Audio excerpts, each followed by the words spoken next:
So, Reverend Cantor, I had a story all planned out for the children this week, and then something happened.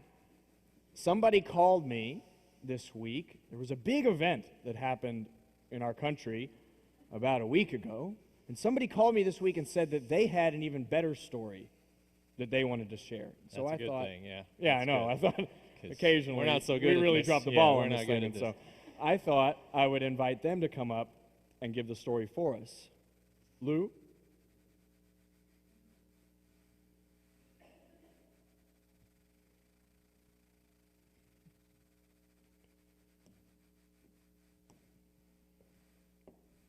Thank you. I do have a story. Oh, hello. I do. I have a love story. It's my love story and the love story of the person I love. But you don't know who that is yet. She does. Doe Allen, would you join me on stage? Yes. Yeah, that's you. I told her I had to help tell a story this morning. I didn't tell her what the story was about.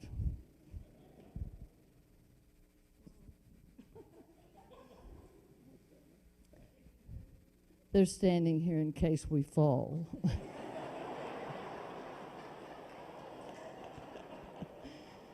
First,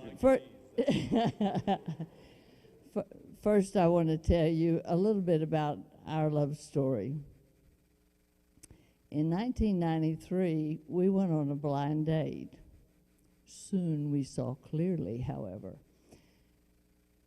We dated a while, and then on Thanksgiving Day, 1993, we sat in front of the fireplace. Our only witnesses were our cats. But we made our commitment to each other. Part of the commitment relates to where we are today. Ruth said to Naomi, "Whither thou goest," this is King James, by the way, for those of you who know different versions. "Whither thou goest, I will go. Whither thou lodgest, I will lodge. Thy people shall be my people, and thy God, my God." And that led us to this church. It led us on a spiritual path that we've been taking together. It's led us to a commitment to live together, and we've done that for 22 years. The Supreme Court did something a few weeks ago that opened a door. The Supreme Court was not keeping us in the closet. We were.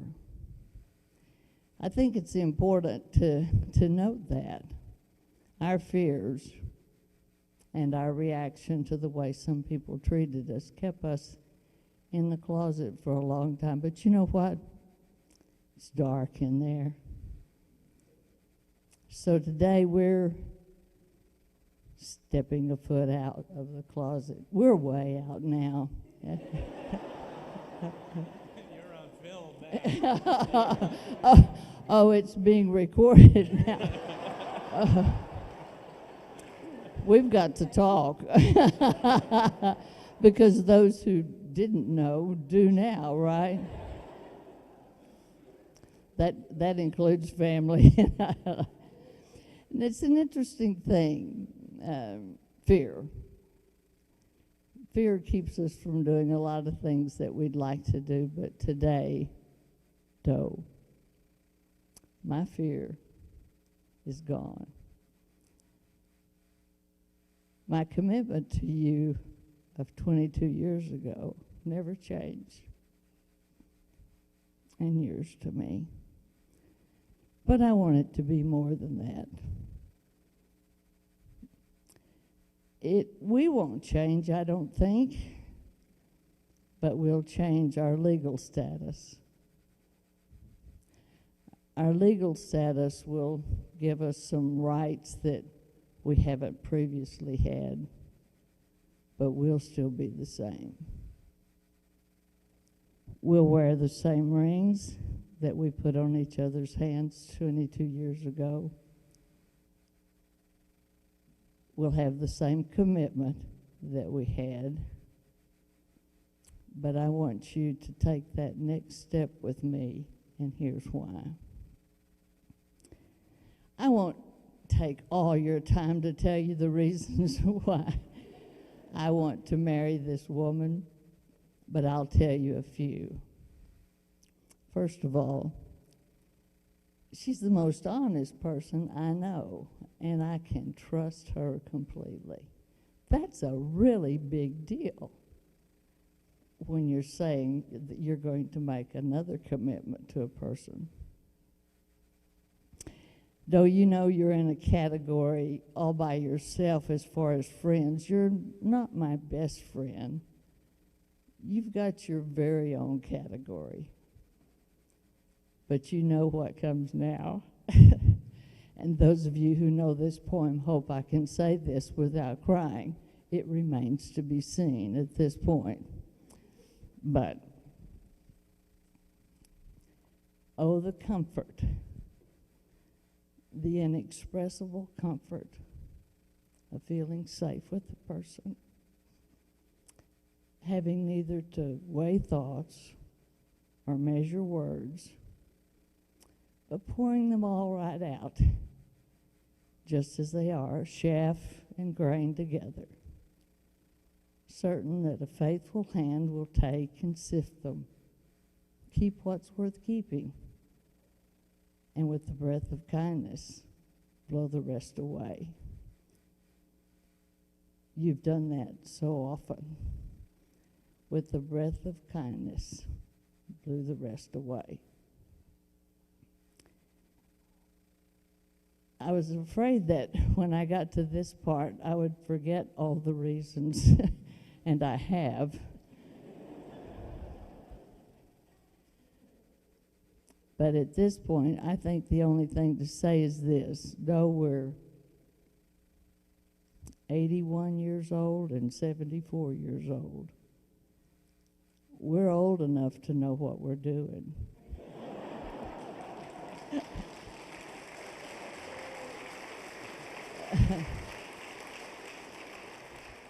But young enough to still want to. And let's do this while we're young enough to remember. Doe Allen, will you marry me?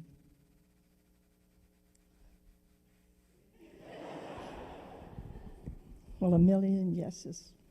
A million yeses.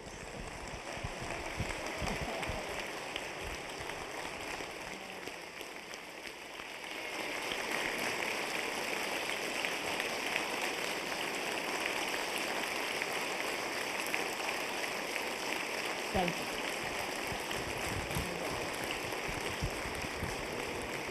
Yeah, no, we'll go down together in just a moment. I have one other thing. If you'll wait for me. You want to sit down? No, relax. I'm not singing. I have something to say to our ministers. Will you? No. We'll marry you. All right. We will marry You'll you. marry you. Thank you. This is a poem from the birthday of the world, and it's called The Stranger Within Ourselves. Are you familiar with that? No. We cannot deny, even to those who are closest to us, their right to be different. Love does not give us the right to build a barrier between ourselves and someone else over which he cannot climb, to demand something of a person he cannot be. The act of love is to help the loved one fulfill his own needs. It's the same with the family of man. We cannot meet any men today as strangers. There are no strangers left on earth. We must give them more than their rights. we must share with them our liberties.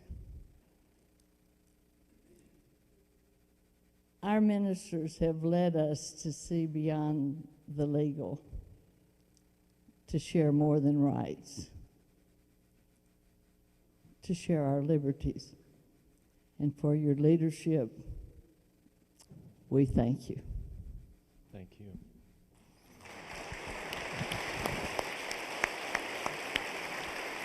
You okay? All right.